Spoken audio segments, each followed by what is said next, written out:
धनुष बाण छूटा तो चुनाव आयोग पर हमला। 2019 में धोखा, 23 में बदला पूरा। उद्धव ने बोला मोगेम्बो, शाह ने बोला गद्दार। महाराष्ट्र में शिवसेना पर सियासी राज।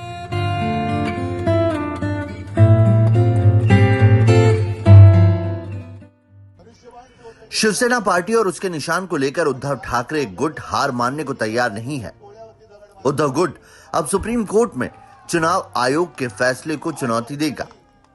उद्धव गुट के निशाने पर अब बीजेपी, शिंदे के साथ साथ चुनाव आयोग भी है। उद्धव गुट के नेता संजय राउत ने चुनाव चिन्ह और पार्टी को हड़पने में 2000 करोड़ के लेन देन का आरोप भी लगा दिया है।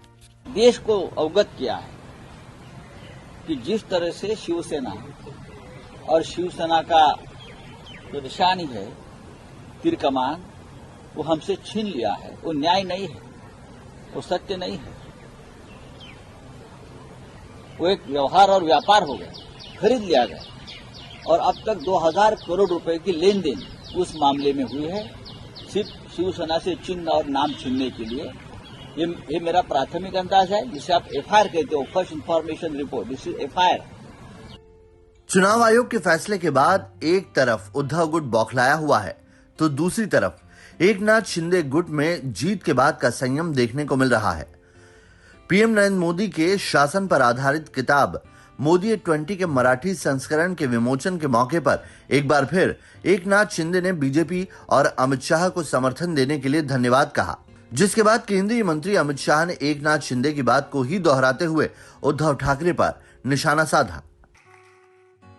कल मैंने शिंदे जी का भाषण सुना, प्रेस कॉन्फ्रेंस सुना। एक पत्रकार ने पूछा कि धनुष बाण आपको मिल गया? उन्होंने कहा ना, धनुष बाण एनसीपी कांग्रेस के यहां गिरो रखाए थे, मैं छुड़ा कर ले आया हूं।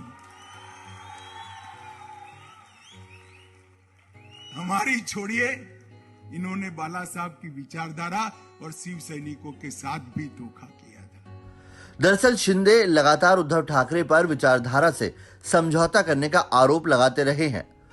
अमित शाह यही नहीं रुके, उन्होंने उद्धव ठाकरे को एक बार फिर से 2019 में दिए गए वादा खिलाफी पर कटघरे में खड़ा किया और कहा कि पहले मोदी के पोस्टर और देवेंद्र फडणवीस को सीएम मानकर चुनाव लड़ा और फिर चुनाव जीतने के बाद सीएम बनने के लिए विरोधी विचारधारा के साथ मिल गए।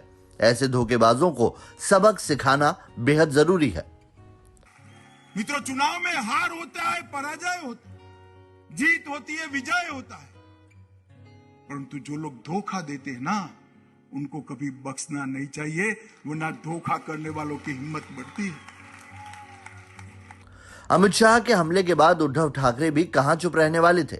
उन्होंने अमित शाह की तुलना मोगेम्बो से करते हुए कहा, यह हमें लड़ाकर ही खुश होते हैं। और साथ ही उद्धव ने शिंदे गुट के नेताओं को गद्दार और गुलाम की संज्ञा दे दी।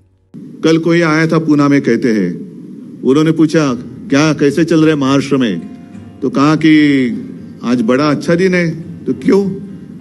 तो शिवसेना का नाम और चिन्ह हमने अपने साथ जो गुलाम आए हैं उनको दे दिया। तो व्यक्ति बोले बहुत अच्छा, मोगेम्बो खुश हुआ।